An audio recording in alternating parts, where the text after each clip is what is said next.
Shalom saudara-saudari, apa kabar? Semoga dalam keadaan yang baik pastinya atas berkat pimpinan Tuhan. Bertemu lagi kita di channel Story of Rohani, channel yang menceritakan, membahas, dan mengungsikan tentang hal-hal kerohanian. Jika channel ini bermanfaat, jangan lupa bagi kita yang belum subscribe untuk menekankan tombol subscribe dan like dan share, agar kita tidak ketinggalan dan dapat mengikuti setiap pelajaran dari channel ini. Saudara-saudari, video kali ini dia lebih kepada inspirasi atau motivasi dalam kehidupan untuk membawa kita kepada kehidupan yang lebih baik. Ada banyak orang bertanya, kenapa ya dalam hidup saya ada saja masalah datang yang membuat hidup saya tertekan, kecewa, stres, masalah bertubi-tubi datang, sakit penyakit yang tak kunjung sembuh. Nah, apakah kamu yang sedang mendengar video pada saat ini tergolong orang yang sedang dilanda masalah yang berhubungan dengan masalah tertekan? Atau mohon maaf, mungkin hampir bunuh diri oleh karena masalah hidup yang belum mendapatkan jalan keluarnya. Kalau memang benar, admin mau katakan jangan kemana-mana. Karena video ini jawaban Tuhan buat kamu. Karena video ini akan membahas tentang kenapa ya dalam hidup kita ada saja masalah, tekanan, dan apa kata Alkitab mengenai masalah ini. Dan bagaimana supaya boleh keluar dalam tekanan hidup ini. Nah, apa itu tekanan hidup, saudara-saudari? Dalam kehidupan manusia, tekanan adalah merupakan suatu perkara yang lumrah. Malah amat sukar seseorang itu untuk mencari kehidupan yang bebas dari tekanan. Pendek kata, sangat sukar untuk hidup dalam dunia atau persekitaran yang tiada tekanan. Karena ia memang mustahil ditemui. Jadi apakah tekanan itu? Tekanan juga dikenali sebagai stres, yang adalah sebuah reaksi tubuh badan, pemikiran, dan emosi, serta tingkah laku yang berlaku akibat dari sebarang perubahan persekitaran yang mendesak individu untuk melakukan proses penyesuaian. Stres, kecewa, sedih, dan depresi itu adalah karena tekanan yang melanda hidup kita. Dan kalau tidak hati-hati, boleh merusak hidup kita dengan melakukan tindakan bunuh diri. Bunuh diri itu diakibatkan karena tekanan yang merusak dan tidak diobati. Nah, sekarang mari kita tetap fokus pelajaran ini karena admin akan mengungsikan bagaimana cara mengobati tekanan ini dan cara keluar dari tekanan ini agar sembuh total. Nah, ada istilah mengatakan sebelum memecahkan sebuah masalah, fahami dulu sebabnya. Jadi, apa sebab adanya tekanan dalam hidup kita? Itu dulu yang kita pertanyakan. Apa yang menyebabkan tekanan yang merusak ini boleh hadir dalam hidup saya dan saudara? Tekanan ini boleh terjadi karena tidak seimbang hidup kita. Artinya dalam hidup ini kita mungkin terlalu banyak hal yang lebih pahit dalam hidup berbanding hal yang menyenangkan.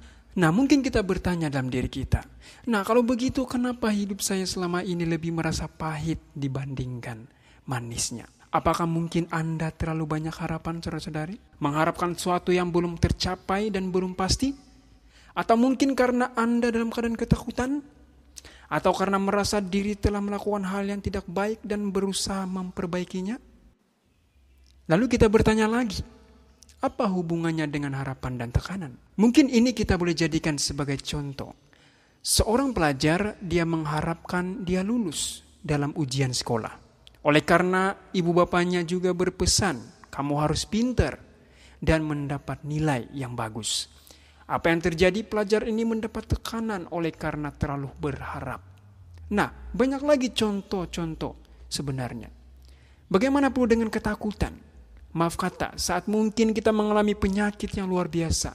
Oleh karena kita dalam keadaan takut, jika penyakit ini akan mengancam nyawa kita, kita mengharapkan kesembuhan dengan berbagai cara, baik makan maupun minum obat, namun malah tekanan muncul, ketakutan seperti mengancam hidup dan sepertinya hilang harapan dan hampir putus asa. Coba sekarang saya minta Anda untuk memikirkan sejenak. Pikirkan apa yang membuatkan Anda selama ini tertekan. Sudah? Apakah mungkin tertekan itu terjadi karena adanya harapan namun belum ada kepastian apakah tercapai harapan itu? Atau karena dalam usaha memperbaiki diri? Atau mungkin sedang ketakutan dan sebagainya? Apapun yang kita rasakan, siapapun kita, baik yang sedang mendengar pada saat ini maupun yang di luar sana. Ketika kita merasa tekanan, apakah kita mau katakan, di mana Tuhan? Apakah Tuhan menguji saya dengan mengizinkan tekanan ini dalam hidup? Pedulikah Tuhan terhadap saya? Kenapa dan kenapa?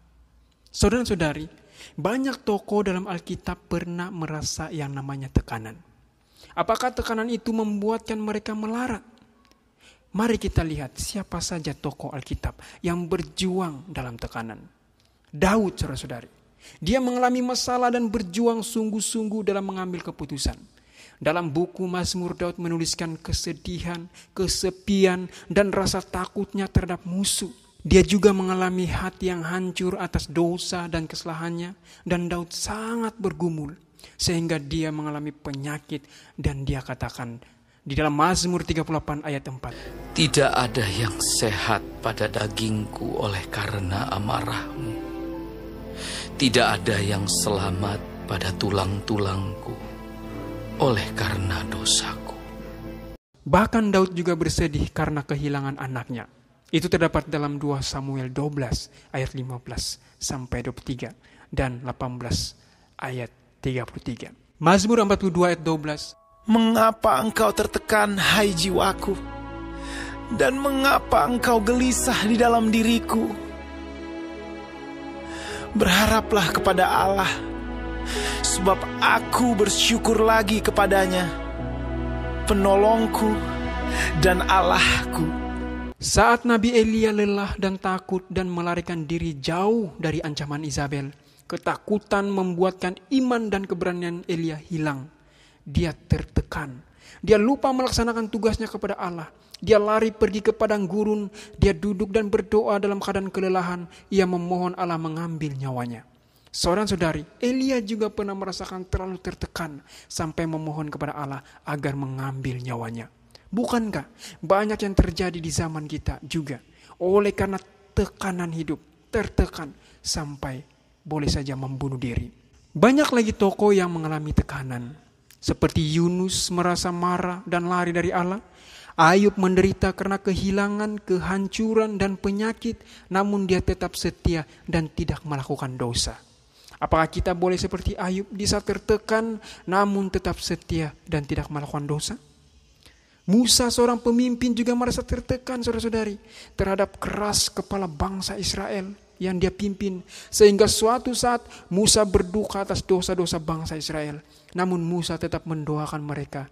Dia katakan, "Lalu Musa mencoba melunakkan hati Tuhan Allahnya dengan berkata, Mengapakah Tuhan murka-Mu bangkit terhadap umat-Mu yang telah Kau bawa keluar dari tanah Mesir dengan kekuatan yang besar dan dengan tangan yang kuat.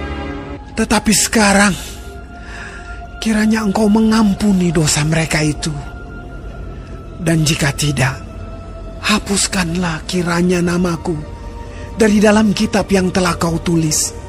Bahkan saudara-saudari, juru selamat kita juga pernah merasa yang namanya tekanan. Pada saat ia bersama-sama dengan murid-muridnya berjalan perlahan menuju ke Taman Getsemani. Tetapi ketika ia mendekati Getsemani, ia terdiam dengan perasaan aneh. Ia sangat ketakutan dan makin bersungguh-sungguh berdoa.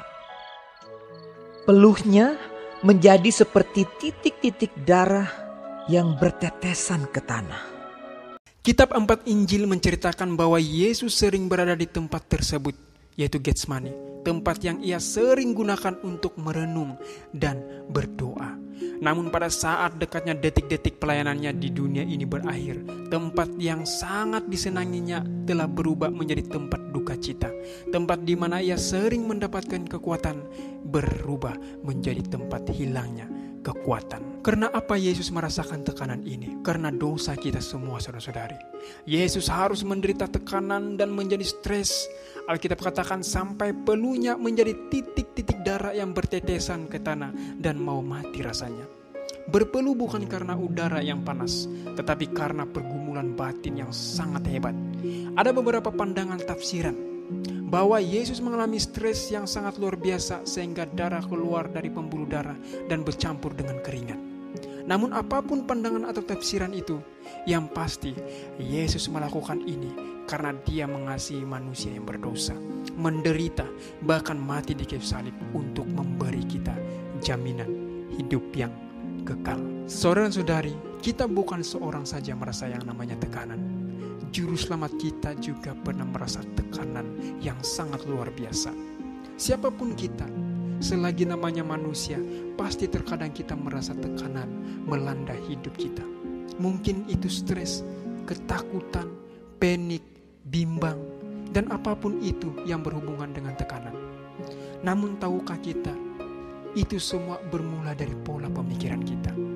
Jika pikiran kita sehat, maka tubuh kita juga terikut sehat, sama jiwa kita juga sehat. Tapi jika pikiran kita tidak sehat, maka tubuh juga terikut tidak sehat, dan juga jiwa kita juga tidak sehat.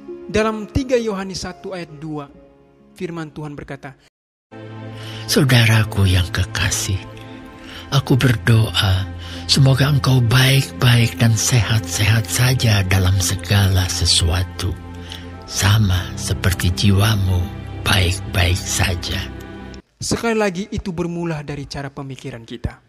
Jika kita selalu memikirkan hal-hal yang negatif, maka itu juga boleh membawa kita selangkah untuk membuka pintu tekanan hidup sehingga itu akan menjadi stres. Tetapi Tuhan mau kita belajar mengendalikan diri ke arah positif. Tuhan tidak mengajar kita untuk putus asa, tetapi Tuhan mau kita menjadi pahlawan. Dalam Amsal 25 ayat 28, Orang yang tak dapat mengendalikan diri adalah seperti kota yang roboh temboknya. bagi kita yang mendengar pada saat ini, yang mungkin sedang mengalami tekanan hidup dan tidak tahu bagaimana mencari jalan keluarnya dan tidak tahu bagaimana mengobatinya. Sekarang admin mengajak kita pejamkan mata dan rasakan diri kita dan katakan, aku mau mengendalikan diriku mulai saat ini. Walaupun ada tekanan, stres yang mengancam, tetapi aku mau mengendalikan diriku. Aku tidak mau menjadi seperti kota yang roboh, tetapi aku mau menjadi seorang pahlawan karena aku ada Yesus yang menguatkan. Hai jiwaku, tunduklah kepada firman Tuhan. Sekarang Anda boleh membuka mata. Saudara-saudari, terkadang Tuhan mengizinkan ini terjadi dalam kehidupan kita. Tetapi ingat satu hal, bahwa Tuhan tidak akan membiarkan Anda dan saya menderita di luar kemampuan kita. Karena yang membuat kita tidak mampu, yang melemahkan kita adalah pemikiran yang negatif. Berdoalah kepada Tuhan untuk meminta kesembuhan batin dan kesembuhan badani. Dan turutilah firman-Nya dan selalu memandang wajah-Nya. Dan dengan demikian, puji Tuhan, hidup kita akan lebih baik. Apabila orang-orang benar itu berseru-seru, maka Tuhan mendengar dan melepaskan mereka dari segala kesesakannya. Tuhan memberkati kita semua. Amin.